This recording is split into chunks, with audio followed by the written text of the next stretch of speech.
On this episode of the Best of the OurView podcast, I share with you part of my conversation with Paul Amadeus Lane. Paul is an accessibility consultant and TV and radio personality. He shares his story of attending broadcasting school and some of the challenges that he faced. I hope that you subscribe to the OurView podcast and listen to this episode in its entirety by searching for us on Apple Podcasts, Spotify, or YouTube. This conversation really encouraged me to keep moving forward and to keep reaching for my goals that I set for myself, that I can achieve those things that I set my mind to. I really hope you enjoy this conversation. Can you just talk about how you became interested in radio and broadcasting in general? A sure thing. It's either a gift or a curse, right? So I'll look at it as a gift. But yes. It was interesting. The year was 2000. I had a friend of mine who started doing a radio show, and I was like, "Yo, how did you get on the radio? What did you do?" And he said, "You know what? I found this one radio station that sold time, and I created my show." And I was like, "You know what? I want to do that." So what I did was I created a show called Meeting the Challenge, and it was centered towards our community, the disabled community, and meeting challenges as a whole. So I had that for about 3 or 4 years, but it got expensive to do things like that. So I said, you know what? I want to go to school so I don't have to pay to be on the radio. I want to go to school so I can get paid, to be on the radio and work in the media field. So I went to the Academy of Radio and TV Broadcasting in 2006, and the journey almost never started. I remember meeting with the ones who run the school, the administrators, and they were like, "I don't know if this is for you because there's not a lot of people getting hired working in the radio and the television field who are in wheelchairs." So basically they were telling me I was wasting my money. And I was like, "Well, you know what? I don't mind, just give me a chance." They were like, "Well, not only that, there's one segment of the curriculum you're going to fail because your fingers don't work. You won't be able to splice tape." So this is how far back it was. They were still splicing tape, but it got phased out right after that. But so they were like, "This is not for you." So I was like, "All right, maybe it's not."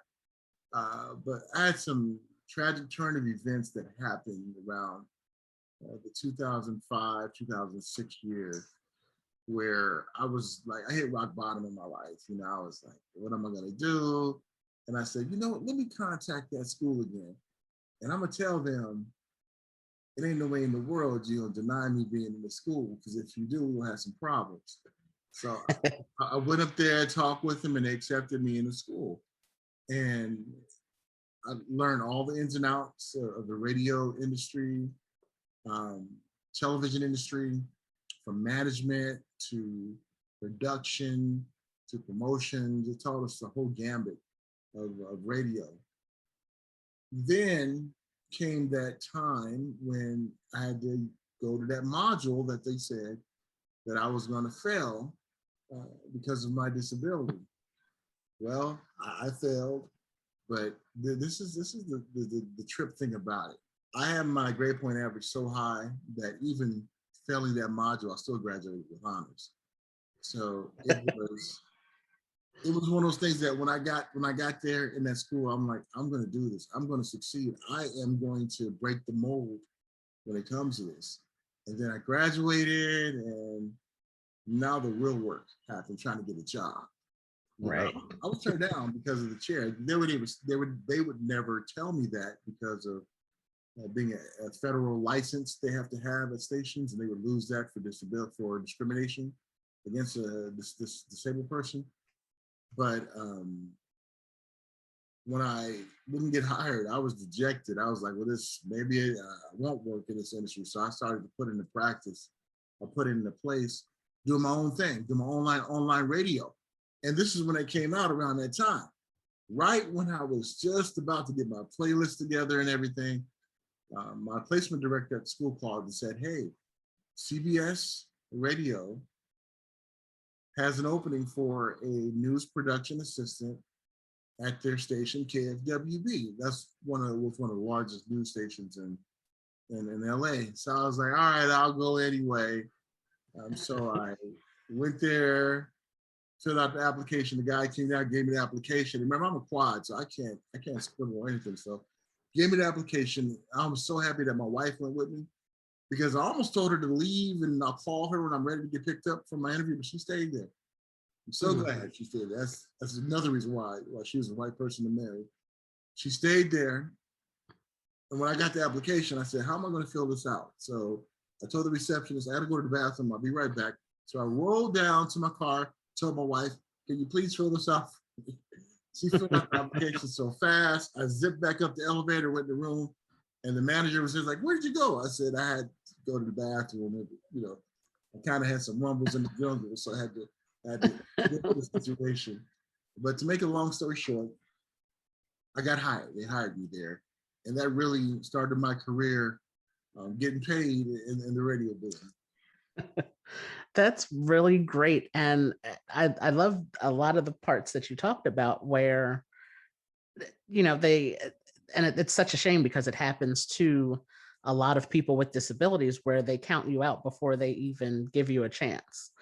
And, telling you from the door, well, you're going to get to this one module and you're going to fail. Even if you were, at least let you do it. That's the thing where, again, my mission is to change this tone of conversation where, because they see you in what they perceive as a particular situation, it's like, oh no, you can't do it because of this. Don't say that to people. That is like, it's so wrong to say it to people. And then, as you mentioned too, just thinking that you possibly wouldn't get a job because of the chair and being denied jobs because of the chair. But of course, like you said, they can't tell you that. They can't they can't say that out loud because of the repercussions that exist because of discrimination. And it's such a shame because the work that you do and the work that other people do with disabilities, like the talent that we have is needs to be shown and showcased, but we're often denied these opportunities before we are even given a chance to ask for a reasonable accommodation where it would help us make the job easier for us. So it's a great story that you were able to persevere through. And I love that you said that even though you failed that module, you still had a grade point average that was so high, you still were able to finish. Like, so that is. I wasn't going to be denied, Arthur. It's like I've always had that type of attitude.